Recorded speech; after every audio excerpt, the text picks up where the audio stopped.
السلام علیکم۔ پاکستان میں عید الفطر کس دن ہوگی؟ ماہر فلکیات نے وجہ بتا دی۔ سورج گرہن بھی لگنے والا ہے۔ کیا آپ حالات حاضرہ سے آگاہی حاصل کرنا چاہتے ہیں؟ خبر کے پیچھے چھپے اصل حقائق جاننا چاہتے ہیں تو ابھی سبسکرائب کیجئے جلمل پاکستان کو اور ساتھ ہی گھنٹی کے نشان پر کلک کر دیں۔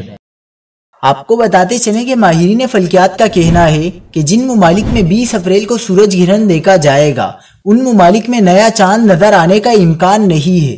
ماہرین فلکیات کی جانب سے پاکستان میں عید الفطر 22 اپریل ہفتے کو ہونے کی پیشنگوئی کی گئی ہے۔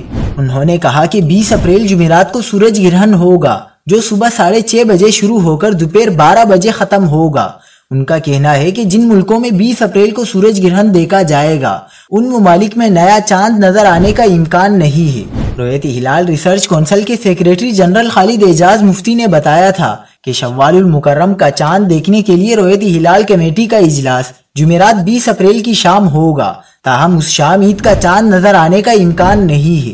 لہٰذا عید الفطر 30 روزے مکمل ہونے کے بعد ہفتہ 22 اپریل 2023 کو منائی جائے گی۔